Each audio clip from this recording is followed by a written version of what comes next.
YSR Congress party అధినేత Shri YS Jaganmohan Reddy గారి పిలుపు మేరకు ఈ రోజున అన్నమయ్య జిల్లా మదనపల్లిలో ఎంపీ ముందుగా పెద్దిరెడ్డి మిథున్ రెడ్డి అన్న పిలుపు మేరకు, అలాగే ఇక్కడ సమన్వయకర్తగా ఉన్నటువంటి నిసారన్న పిలుపు మేరకు ఇవాళ వెన్నుపోటు దినంలో పాల్గొనడం జరిగింది.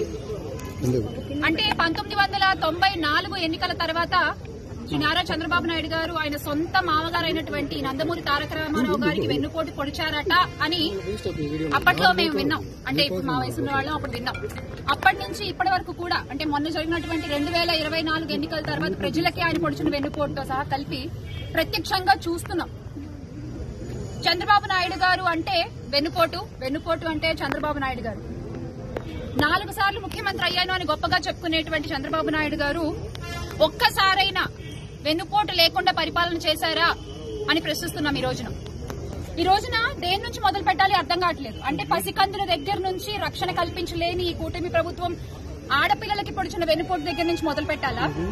అబద్దపు హామీలతో గద్దెనెక్కినటువంటి కూటమి నాయకుల గురించి మాట్లాడుతూ మొదలు పెట్టాలా? రైతుల కన్నీటి తడి నుంచి మొదలు పెట్టాలా? విద్యార్థులకు వీళ్ళు పొడిచిన వెన్నుపోటు వల్ల ఆ విద్యార్థులు ఉన్నటువంటి ఆ ఆవేశపు వేడి నుంచి మొదలు పెట్టాలా? ఎండియు వాహనాలు రద్దు చేసి కొన్ని లక్షల కుటుంబాలని రోడ్డు మీదకి లాగేసినారు ఈ రోజున. మరి అక్కడి నుంచి మొదలు పెట్టాలా?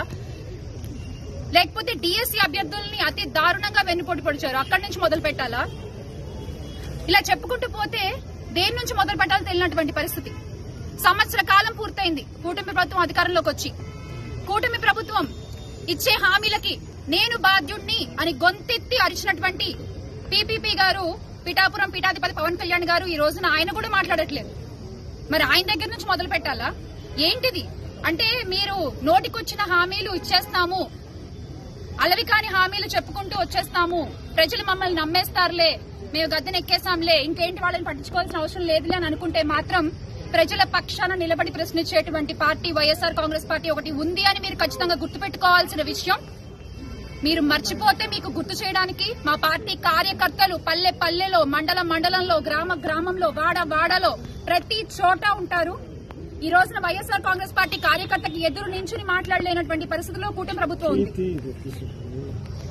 ఈ రోజున 10వ తరగతి విద్యార్థులకు కూడా అంత దారుణంగా మోసం జరిగింది. వాళ్ళని బడికెళ్లే పిల్లల్ని కూడా వెన్నుపోటు పొడిచింది ఈ కూటమి ప్రభుత్వం. ఈ రోజు అసలు అవినీతి గురించి చెప్పుకున్నట్లయితే కోట్ల విలువ చేసే భూమి 99 పైసలు కట్టబెట్టేస్తున్నారు. ఇలా చెప్పుకుంటే చాలా ఉన్నాయి. మీకు నేను విత్ ప్రూఫ్స్ మాట్లాడుతున్నాను. ఇగో చూడండి, ఆ పాప వాళ్ళ పత్రికల్లోనే ప్రచురించారు, ఈనాడులోనే ప్రచురించారు.